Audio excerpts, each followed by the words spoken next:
इन 10th class, जो आपको functions of the Indian democracy जो हमने स्टार्ट किया था, functioning of Indian democracy chapter, उसको अब हम आज कंटिन्यू करेंगे। तो हमारा class 10 social studies civics lesson 10 और कॉपी में आप नोट डाउन करेंगे चैप्टर 2। अब हमने इसमें आपको पहले पढ़ा दिया था कि कुछ जो इंडियन एडमिनिस्ट्रेटिव सिस्टम है वो 3 टाइप्स में डिवाइड हुआ था। उसके बाद यहाँ पे आया उसको भी उनकी पावर्स के अकॉर्डिंग डिवाइड किया गया। फिर उसके बाद हमने फेडरल फॉर्म ऑफ गवर्नमेंट और उनके क्या गवर्नमेंट सिस्टम था, उनकी कैरेक्टरिस्टिक्स को पढ़ा। अब आते हैं division of administrative process.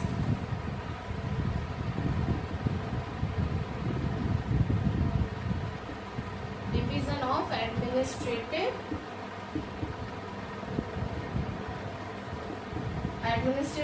Powers कि जो कैरेक्टरिस्टिक फीचर्स थे फेडरल फॉर्म ऑफ गवर्नमेंट के इंडिया में, उसमें कुछ फीचर्स जो थे फेडरेशन को स्ट्रांग भी करते थे। यहाँ पे जो डिवीजन थी यूनियंस और सेंटर के बीच में वो बहुत ज्यादा क्लियर हो चुकी थी हमें, है ना।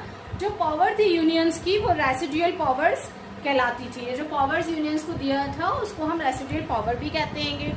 और जो क्लियर डिवीजन ऑफ पावर्स थी यूनियन और स्टेट्स के बीच में, उसमें प्रॉपर कॉर्पोरेशन होना बहुत ज्यादा जरूरी था। मतलब प्रॉपर कॉर्पोरेशन, दोनों एक दूसरे को कॉर्पोरेट करें, ये होना बहुत ज्यादा जरूरी था यूनियन और स्टेट्स के बीच में, ताकि एक सक्सेसफुल एडमिनिस्ट्रेशन बन सके। तो अब ये जो सर्टेन प्रोविजन जो थे कॉन्स्टिट्यूशन में यूनियन के एक्सरसाइज को लेके जो इफेक्टिव कंट्रोल डाल सके किसके ऊपर, स्टेट्स के ऊपर।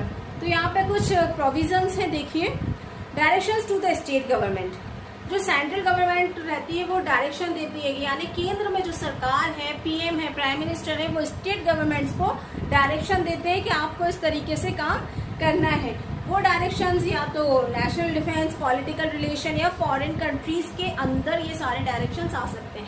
यानी आपको एक एग्जांपल ले लें, जैसे हमारा स्कूल है, तो स्कूल में इतने सारे टीचर्स हैं, तो समझ लो हर क्लास एक स्टेट है और वो क्लास के क्लास टीचर वहाँ के चीफ मिनिस्टर हैं, है ना। तो वो स्टेट गवर्नमेंट हो गए। और जो केंद्र यानी सेंटर में हमारे मतलब प्रिंसिपल आ गए, है ना, प्रिंसिपल या सेक्रेटरी आ गए। तो वो क्या करते हैं, वो डायरेक्शन देते हैं टीचर्स को कि आपको इस तरीके से वर्क करना है ताकि हमारा स्कूल जो प्रोग्रेस कर सके। सेम मीनिंग इज दैट यहाँ पे भी है ना, सेंट्रल गवर्नमेंट स्टेट गवर्नमेंट को कुछ इंस्ट्रक्शन देती थी कि उनको फॉलो करे ताकि हमारा एडमिनिस्ट्रेशन स्ट्रांग हो सके, है ना। Second, the enter some works of union subject to the state. Union जो थी कुछ स्टेट गवर्नमेंट के लिए वर्क एग्जीक्यूट करती थी और उनको उन वर्क करने के लिए डायरेक्टिव्स देती थी कि आप इस ट्रीटी को, इस एग्रीमेंट को, इंटरनेशनल ट्रीटी या इंटरनेशनल एग्रीमेंट्स को देखें और उसके अकॉर्डिंग वर्क करें, है ना। जैसे कुछ सिक्योरिटी ऑफ रेलवे ट्रैक्स वगैरह को लेके कुछ इंस्ट्रक्शन दिए जाते थे। नेक्स्ट हमारा all Indian service, all India services जैसे administrative, Indian administrative services, IAS, IPS, इनका सिलेक्शन जो होता है यूनियन पब्लिक सर्विस कमीशन के अंडर होता था। और ये सर्विस कंडीशन भी सेंट्रल गवर्नमेंट ही डिसाइड करती है ना। तो ये भी उसका काम हो गया। फाइनेंस असिस्टेंट, जो मनी होती है स्टेट गवर्नमेंट की वो टैक्स फॉर्म में मतलब जो रिसीव करता है वो इनसफिशिएंट होती है ना। तो सेंट्रल गवर्नमेंट क्या करती है कि सेंट्रल गवर्नमेंट उनके इम्पोर्टेंट सोर्स होता है उनकी इनकम का। तो सेंट्रल गवर्नमेंट भी उनको टाइम टाइम पे ग्रांट देती रहती है कि जैसे हमारे एमपी हैं, एमपी के लिए हमें कुछ वर्क करना है तो हमारे चीफ मिनिस्टर सेंट्रल गवर्नमेंट से उसकी डिमांड कर सकते हैं और सेंट्रल गवर्नमेंट उसको डिमांड को पूरी करने के लिए टाइम टाइम पर ग्रांट भी दे देती है। पावर ऑफ पार्लियामेंट, अब पार्लियामेंट के जो पावर हैं वो डिवाइड है स्टेट और फॉर्म में। One state by integrating two state, some parts of these states form a new state. एक स्टेट है वो इंटीग्रेट होता है दूसरे स्टेट्स के कुछ पार्ट्स में और एक नया स्टेट बना लेता है ना।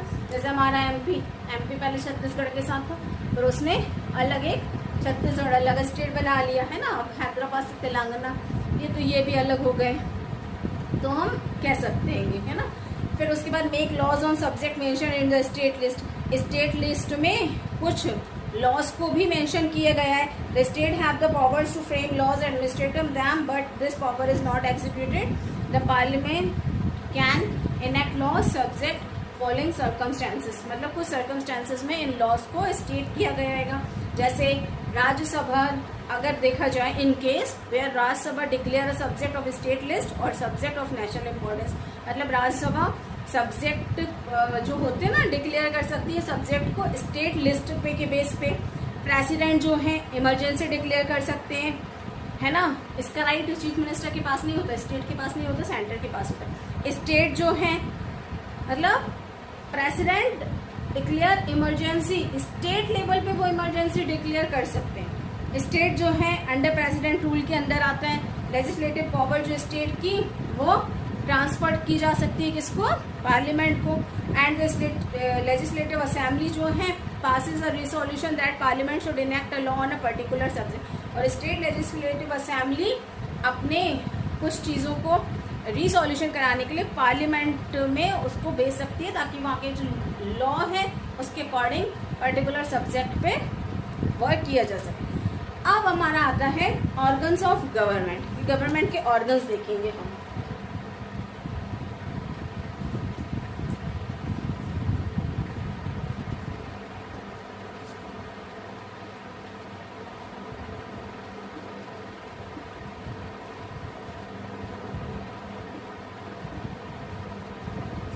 यहाँ पे 3 ऑर्गन्स है गवर्नमेंट के। फर्स्ट है लेजिस्लेचर, सेकंड है एग्जीक्यूटिव, थर्ड है हमारा जुडिशियरी। ये हमारे गवर्नमेंट के ऑर्गन्स है ना। ये 3 ऑर्गन्स हैं और ये ऑर्गन गवर्नमेंट को एक लॉ में फ्रेम करके रखता है जिसको लेजिस्लेचर कहा जाता है, जो लॉज को एंश्योर करता है और फॉलोड करता है ना, वो एग्जीक्यूटिव होता है। और जब अगर कोई पनिश जो ऑर्गन्स हैं और इसके अलावा जो एक ऑर्गन है जो पनिश देने का राइट जिसके पास है और जो मतलब ये कॉन्स्टिट्यूशन को ओबे नहीं करता, उसकी रिस्पेक्ट नहीं करता, तो उसको पनिश देने का राइट जुडिशरी के पास है। 3 ऑर्गन्स मिलकर ही गवर्नमेंट बनाते हैं। अब हम आते हैं लेजिस्लेचर। लेजिस्लेचर में एक या उससे ज़्यादा हाउसेज होते हैं। जो हाउसेज हैं वो first is called lower house और सेकंड जो है वो अपर हाउस है ना। तो यहाँ पे वो हाउसेज हैं। तो ये लेजिस्लेचर क्या करता है, लेजिस्लेचर करता है फ्रेमिंग लॉज को प्रॉपरली फ्रेम करने का काम लेजिस्लेचर के पास होता है। अमेंडमेंट इन द कॉन्स्टिट्यूशन को में जो पावर दी गई है ना, कॉन्स्टिट्यूशन में अब इनको क्या दिया गया है, इनको पावर दी गई है, तो उसको लेके ये कुछ अमेंडमेंट्स कॉन्स्टिट्यूशन में कर सकते हैं, है ना। एंड थर्ड है एडमिनिस्ट्रेटिव फंक्शन। तो लेजिस्लेचर में क्या करते हैं, डिस्चार्ज करते हैं कुछ इम्पोर्टेंट फंक्शन को और एक्सरसाइज को कंट्रोल करते हैं ओवर द एग्जीक्यूटिव, है ना। एंड फोर्थ पॉइंट है to decide policies for the state and the government. State और गवर्नमेंट को लेकर कुछ पॉलिसीज डिसाइड की जाती हैं, बनाई जाती है कि कौन सी पॉलिसी कैसे वर्क करेगी, है ना। और स्टेट को लेजिस्लेचर डायरेक्शन देता है कि आप इस तरीके से करें और उसको sanction to the policies formulated by the executive. और जो पॉलिसीज सैंक्शन की जाती है उनको एग्जीक्यूट करने का काम एग्जीक्यूटिव का होता है। फिफ्थ है function relating to finance. Finance से लेकर जो भी टैक्सेस रिड्यूस करना है या एक्सपेंडिचर को सैंक्शन करना है, ये सब काम एग्जीक्यूटिव का होता है ना। और 6 पॉइंट है हमारा discussion of subject present in the house. अब जो मेंबर होते हैं वो डेलिब्रेटेड होते हैं कि मतलब किसी सब्जेक्ट को लेकर या कोई प्रॉब्लम को लेकर बात करते हैं हाउसेज में। आपने देखा होगा ना, विधानसभा राज्यसभा चलती है तो वहाँ पे लड़ाइयाँ हो जाती हैं कि कभी कभी किसी मुद्दे पे, किसी मैटर पे, तो यही होता है वो, है ना। तो यहाँ पे बिल पास कराने के लिए भी लॉ बनाए जाते हैं। 7th है जुडिशियल फंक्शन। अब हमारी कंट्री जो है, in many countries the legislature does work the judiciary also, यानी लेजिस्लेचर जो जुडिशरी के उस पर काम करता है। तो जो प्रेसिडेंट होते हैं, the legislature only can remove the president bye impeachment. जो लेजिस्लेचर है उसको सिर्फ प्रेसिडेंट इम्पीचमेंट के थ्रू ही रिमूव कर सकते हैं। अमेरिका का जो लेजिस्लेचर है, ऑल्सो द लेजिस्लेचर, अमेरिका जो है वो भी एक लेजिस्लेचर है। यहाँ पे जो डिसीजन है, motion of the impeachment against the president, यानी इम्पीचमेंट के थ्रू डिसीजन लिए जाते हैं, है ना। 8 है हमारा constitution of committee and commission. जो such subject in which there is a necessity of giving a deep thought or where minute examination form at point of view is needed legislature appoint committees and commission and officers for it. अब कुछ ऐसे subject होते हैं जिस पे बहुत ज़्यादा deeply discuss करना पड़ता है, तो जहाँ पे लेजिस्लेचर जो है अपॉइंट करता है कमिटी और कमीशंस को, और वहाँ पे ऑफिसर्स को वो अपॉइंट करता है कमिटीज एंड मीटिंग करने के लिए अपॉइंट कर देता है। 9 है कंट्रोल ओवर फॉरेन पॉलिसी। अब लेजिस्लेचर का एक काम और है कि वो फॉरेन पॉलिसीज जो हैं, बाहर की कंट्री से जो भी काम हो रहा है, पॉलिसीज हैं, उनको भी कंट्रोल करना भी इसका काम है। 3rd है वर्क रिलेटिंग टू इलेक्शन। अब जो प्रेसिडेंट हैं वो इलेक्टेड करते हैंगे रिप्रेजेंटेटिव ऑफ द पार्लियामेंट को और लेजिस्लेटिव असेंबलीज के मेंबर्स को, है ना। तो मैनी कंट्रीज में लेजिस्लेचर के थ्रू ही इलेक्शन किए जाते हैं। अब हमारा नेक्स्ट पॉइंट है इंडियन पार्लियामेंट। इंडियन पार्लियामेंट जो है हमारी कंट्री क्या है, लेजिस्लेचर है ना, एट द सेंटर में लेजिस्लेचर है, और इसी को हम सांसद कहते हैं, पार्लियामेंट कहते हैं। संसद बोलो या फिर पार्लियामेंट बोलो, है ना। तो ये 2 टाइप्स के हाउसेज हैं यहाँ पे, लोकसभा और राज्यसभा। लोकसभा जो है हाउसेज ऑफ द पीपल है, मतलब लोगों का हाउस है, और राज्यसभा जो है काउंसिल ऑफ स्टेट्स का है। लोकसभा को हम लोअर हाउस कहते हैं और राज्यसभा को हम अपर हाउस कहते हैं, है ना। अब हाउसेज ऑफ द पीपल की बात की जाए तो लोअर हाउस है, maximum number of the members जो है 545 होते हैं, और ये इलेक्टेड होते हैं, डायरेक्ट इलेक्शन होता हैगा जो वोटर्स के द्वारा, और यहाँ पे रिस्पेक्टिव कॉन्स्टिट्यूएंसीज के थ्रू डायरेक्ट इलेक्शन होता है। और ये जो हाउस है वो प्री मैच्योर डिसॉल्व नहीं होता है, इसका टेन्योर 5 इयर्स का होता है। इस हाउस में 29 इलेक्टेड मेंबर्स होते हैं जो मध्य प्रदेश से होते हैं, और any citizen India who has complete 18 years, और जो भी हर एक सिटीजन जो है 18 साल का हो जाता है उसको वोट करने का राइट होता है। और इनका जो हाउस ऑफ द पीपल का जो टेन्योर होता है वो 5 इयर्स का होता है। और प्रेसिडेंट में on the advice of the prime minister dissolve the house before 5 years. और प्रेसिडेंट जो है प्राइम मिनिस्टर की एडवाइस पे 5 साल से पहले ही इस हाउस को डिसॉल्व कर सकते हैं, उनके पास इतना बड़ा राइट होता है। जो ऑफिसर है हाउस ऑफ द पीपल के स्पीकर, डिप्टी स्पीकर, और जो लोकसभा है वो स्पीकर, डिप्टी स्पीकर को अमंगेस्ट इट्स मेंबर, मतलब उन्हीं मेंबर्स के बीच में चूज करता है। कुछ फॉलोइंग फंक्शंस हैं हाउस ऑफ द पीपल के कि ये preside over the sitting of the house, मतलब सिटिंग करवाता है हाउस में, कंडक्ट करता है business of the house, ensure करता है पीस एंड ऑर्डर बना रहे हाउस में, और वो किसी भी बिल को any bill is a money bill और नॉट उसको डिसाइड करता है, चाहे वो मनी बिल हो चाहे वो किसी तरह का भी बिल हो, उसको डिसाइड करने का काम हाउस का होता है। कॉन्स्टिट्यूट करता है कमिटीज को हाउस ऑफ द पीपल की, प्रोटेक्ट करता है मेंबर्स के राइट को, मतलब उनके अधिकारों की रक्षा करता है, और एलोकेट करता है टाइम को ताकि एक सब्जेक्ट पे हाउस में प्रॉपरली डिस्कशन हो सके। ऐसा नहीं है वो तो बोल रहा है तो बोलते ही चला जा रहा है ना मेंबर वहाँ का, नहीं, प्रॉपरली एक टाइम दिया जाता है। अब जो पावर है Lok Sabha house of the people की, the power of the house of the people are as under legislative power. जो मेन फंक्शन है हाउस ऑफ द पीपल का वो लॉज को फ्रेमिंग करना है, कानून को बनाना है कॉन्स्टिट्यूशन के दायरे में रह के। जो पावर है हाउस ऑफ द पीपल की और काउंसिल ऑफ स्टेट्स की, इक्वल रिस्पेक्ट करते हैं वो लॉज की, है ना। लेकिन जो हाउस ऑफ द पीपल हैं वो ज़्यादा पावरफुल हो जाते हैं। Generally all important bills are presented only in the house of people, क्योंकि जो जनरली बिल होते हैं, कोई भी बिल हमें पास करवाना होता है तो वो इसी हाउस ऑफ द पीपल में पास होता है।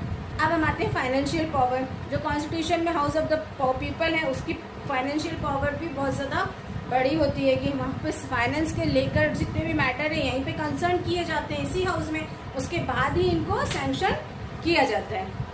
3rd है कंट्रोल ओवर द एग्जीक्यूटिव। अब जो हाउस ऑफ द पीपल है उनका मतलब according to the constitution the council of minister responsible to the house of the people. Constitution के अकॉर्डिंग जो काउंसिल ऑफ मिनिस्टर हैं वो हाउस ऑफ द पीपल के लिए रिस्पॉन्सिबल है।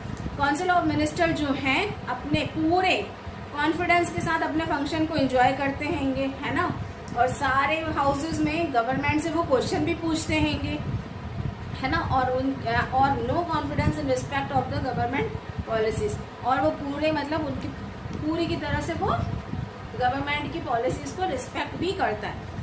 नेक्स्ट है amendment in constitution. House of the people जो है और काउंसिल ऑफ द स्टेट जो हैं वो मिलके कॉन्स्टिट्यूशन में कुछ अमेंडमेंट कर सकते हैं।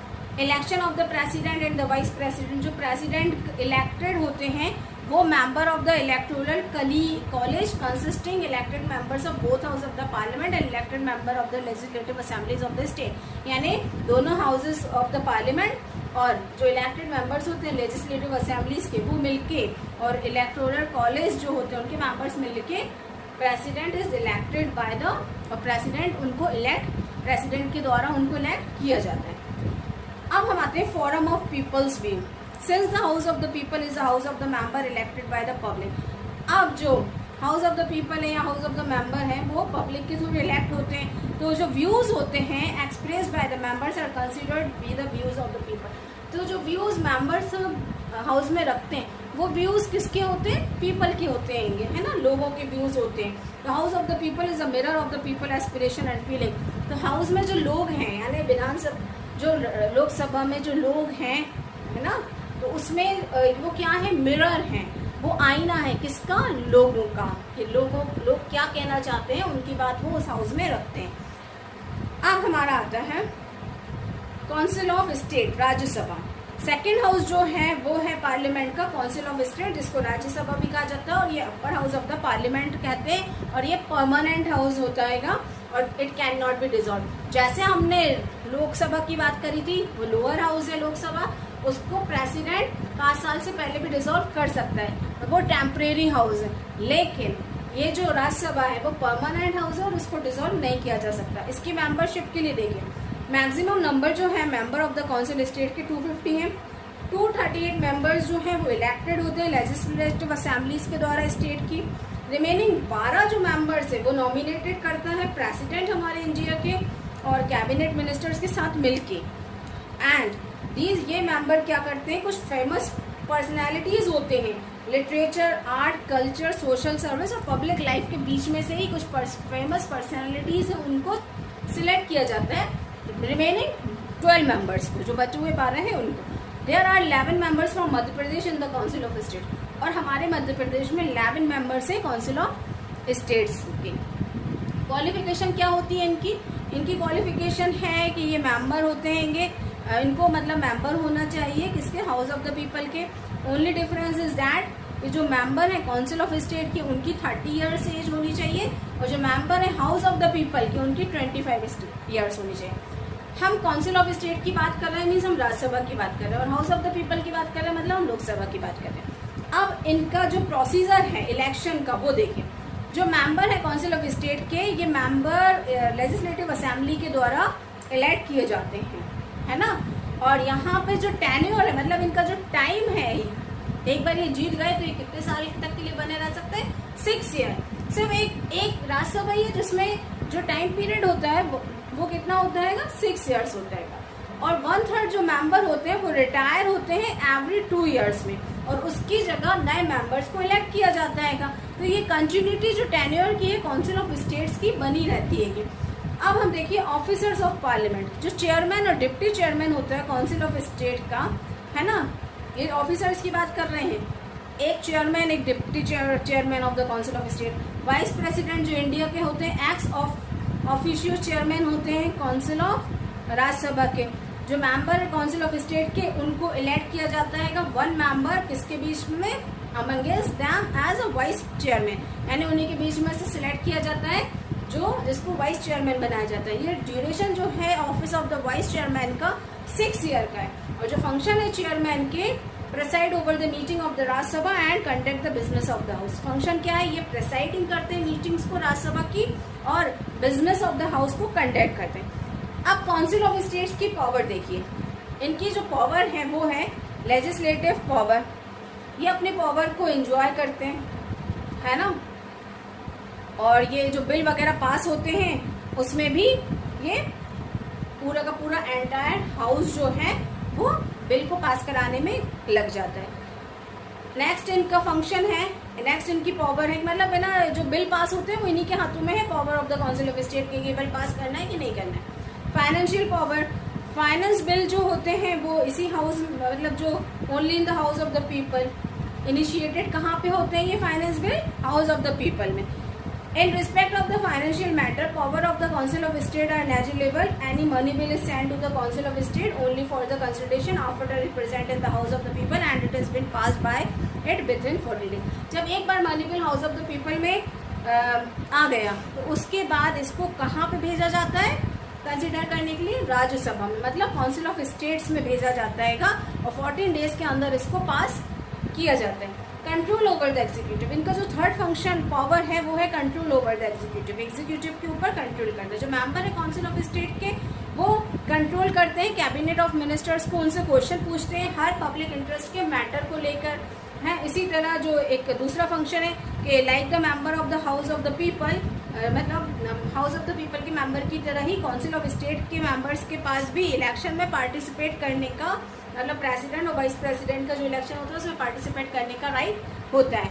और फिफ्थ पॉइंट है they have power to discuss the motion of impeachment of the president, vice president and जज of the supreme court and high court. इनके पास पावर होती है ताकि वो इम्पीचमेंट ऑफ मोशन को लेकर डिस्कस कर सके प्रेसिडेंट, वाइस प्रेसिडेंट, जजेस of the supreme court and high court से। और सिक्स्थ है इमरजेंसी जो लगाई जाती है वो प्रेसिडेंट के द्वारा ही कंफर्म की जाती है कि मतलब जो अगर प्रेसिडेंट को इमरजेंसी लगानी है तो वो काउंसिल ऑफ स्टेट्स के द्वारा कंफर्म की जाती है और विद इन 1 मंथ में वो इमरजेंसी लगा दी जाती है।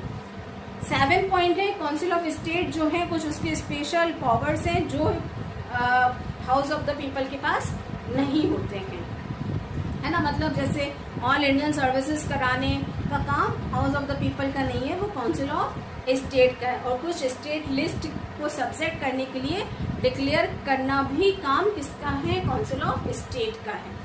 अब हम आते हैं the process of framing laws by parliament, जो प्रोसीजर होती है लॉज की फ्रेमिंग की पार्लियामेंट के द्वारा। यहाँ पे मेन इंपॉर्टेंट जो है पार्लियामेंट क्या करती है? लॉज को फ्रेम करती है, कंट्री के लिए बनाती है कि कानून बनाती है। यहाँ पे कुछ सब्जेक्ट लिस्ट बनाई जाती है, central list, concurrent list and emergency, जो मैंने आपको पहले बता दिया था। ये बिल्स पार्लियामेंट में प्रेजेंट किया जाता है। ये बिल्स 2 टाइप्स के होते हैं। फर्स्ट है हमारा ऑर्डिनरी बिल एंड सेकेंड है हमारा मनी बिल। देखिए ऑर्डिनरी बिल जो होते हैं वो प्रेजेंट होता है एनी हाउस, मतलब किसी भी हाउस में उसको आप प्रेजेंट कर सकते हैं। लेकिन जो मनी बिल है वो सिर्फ हाउस ऑफ द पीपल में प्रेजेंट होता है with the permission of president, president की परमिशन के बाद। अब प्रोसीजर क्या है बिल पास की? फर्स्ट है कि first reading of the presentation of the bill, जो बिल भेजा गया है ना, तो 1 मंथ के नोटिस उसको मिलता है। फिर चेयरमैन जो होते हैं मतलब चेयरमैन और काउंसिल ऑफ स्टेट और स्पीकर की परमिशन से पहले ये एनी मेंबर जो पार्लियामेंट का है वो ये बिल दे सकता है। फर्स्ट क्या है? रीडिंग करते हैं इस बिल की। फिर normally no discussion takes place at the time of first reading. First reading के बाद इस पर कोई भी डिस्कशन नहीं होता। इसके बाद ये mayor presentation of the bill, it is first reading. After presentation of bill is published in the gadget of India. उसके बाद ये बिल गैजेट ऑफ इंडिया जब एक बार रीड हो गया तो उसमें कुछ भी डिस्कस नहीं करा जाएगा। उसके बाद ये गैजेट ऑफ इंडिया में पब्लिश किया जाता है। अब आता है सेकेंड रीडिंग। ये जब सेकेंड रीडिंग होती है तो इसकी कॉपी सब में डिस्ट्रीब्यूट कर दी जाती है। तो हर एक स्टेज में every section of the bill is discuss in detail. अब एवरी सेक्शन जो है बिल का वो बिल्कुल डिस्कस किया जाता है डिटेल में, है ना। फिर उसके बाद ये बिल भेजा जाता है कंबाइंड सिलेक्ट कमिटी को। अब एक कमिटी स्टेज में आ गया तो deliberation of the house is divided into small committees. ये जो हाउसेज है स्मॉल कमिटीज में डिवाइड है। तो माइन्यूटली एवरी आर्टिकल और पैरा जो बिल का है उसको डेलिब्रेट किया जाता है कमिटी के द्वारा। फिर स्पेशलिस्ट की जरूरत पड़ती है तो स्पेशलिस्ट से ये कमिटी कंसल्ट करती है बिल को लेके। फिर इस बिल में कुछ अमेंडमेंट्स देखती है, फिर कंसिडर करती है ना। और चेयरमैन जो है लेजिस्लेटिव काउंसिल और speaker house of the people को उनको रिपोर्ट करती है। फोर्थ आ गया रिपोर्ट स्टेज। जो कॉपी है रिपोर्ट ऑफ द कमिटी के साथ साथ पूरे मेंबर को ऑफ द हाउस को दी जाती है और ये हाउस में accept the report of the committee और एज इट इज। तो जो हाउस है वो कमिटी की रिपोर्ट को एक्सेप्ट करते हैं। पूरा का पूरा बिल पे डिस्कस किया जाता है, डिटेल डिस्कशन किया जाता है every section of the bill, हर सेक्शन पे बिल के। और and voting takes place if the bill is pass. After voting the end stage is deemed to be over. और उसके बाद जब अगर ये पास हो जाता है तो वहाँ पे इतनी प्रोसेस फिनिश हो जाती है। फिर उसके बाद आता है थर्ड रीडिंग। थर्ड रीडिंग में ये बिल, ये लास्ट स्टेज होती है जब ये थर्ड रीडिंग की जाती है बिल की। तो ये बिल थर्ड रीड किया जाता है and not on every section of bill. अब मेन फीचर्स इसमें देखे जाते हैं, सिर्फ मेन फीचर्स देखते हैं, बाकी सारा सेक्शन नहीं पढ़ा जाता। कुछ चेंजेस करने जाते हैं at this stage no changes are made in draft bill. अब यहाँ पे ये वो स्टेज होती है जहाँ पे ड्राफ्ट बिल में कोई भी चेंज नहीं किए जाते। अगर हाउस जो है, हाउस ऑफ द पीपल, ये बिल पास करता है तो वो सिग्नेचर के लिए speaker of the chairman house को ये बिल भेज देता है। अब sending bill in the second house, अब ये बिल फर्स्ट हाउस से सेकेंड हाउस पे सेंड कर दिया जाता है। एसेंट ऑफ द प्रेसिडेंट, अब ये जब बिल दोनों हाउस की तरफ से पास हो जाता है तो ये बिल फाइनली जाता है प्रेसिडेंट के पास, और प्रेसिडेंट इस बिल को लॉ बना देते हैं और पब्लिश करते हैं गवर्नमेंट गैजेट में। ये ऑर्डिनरी बिल होता हैगा जो प्रेसिडेंट के पास जाता है और रिकंसिडरेशन किया हुआ होता है बोथ हाउसेस के थ्रू। If the both houses again pass the bill the president has to give an assent, और अगर दोनों हाउसेस के पास प्रेसिडेंट के बाद फिर इनको हाउसेस के पास पहुंचाया जाता है, और अगर वो हाउसेस को फिर से पास कर देते हैं तो प्रेसिडेंट उसको असेंट कर देते हैं। ये हमने करी बात ऑर्डिनरी बिल की। अब आते हैं मनी बिल। मनी बिल जो है वो डिफरेंट है, थोड़ा सा उनका जो प्रोसेस होता है पास करने का वो डिफरेंट है। मनी बिल इंट्रोड्यूस हुआ था हाउस ऑफ द पीपल में सबसे पहले, फिर उसके बाद ये काउंसिल ऑफ स्टेट इसको कंसिडर करते हैं। ये पास होता है 14 डेज में। काउंसिल ऑफ स्टेट कुछ अमेंडमेंट्स को सजेस्ट करते हैं। ये बिल जो होता है पास हो जाता है सम फॉर्म में, मतलब दोनों जो हाउसेज हैं इसको पास कर देती हैं। In respect of financial matter power of council of state are negligible after passing the bill. अब इसमें कुछ काउंसिल ऑफ स्टेट्स कुछ नेलिजिबल भी कर देता है। अभी जब ये बिल पास होता है हाउस ऑफ द पीपल से, फिर उसके बाद कंसिडर किया जाता है काउंसिल ऑफ स्टेट, फिर speaker of the house of the people. After signature and authentication send its to president, और सब पूरी प्रोसेस होने के बाद हाउस ऑफ द पीपल, फिर काउंसिल ऑफ स्टेट्स, फिर speaker of the house of the people, फिर उनके सिग्नेचर के बाद इसको सेंड किया जाता है प्रेसिडेंट के पास। और जब प्रेसिडेंट का सिग्नेचर इस बिल पे हो जाता है, इस मनी बिल पे, तो इट मीन्स ये असेंट हो जाता है ना, कि ये मनी बिल पास हो गया। अब आता है हमारा एग्जीक्यूटिव।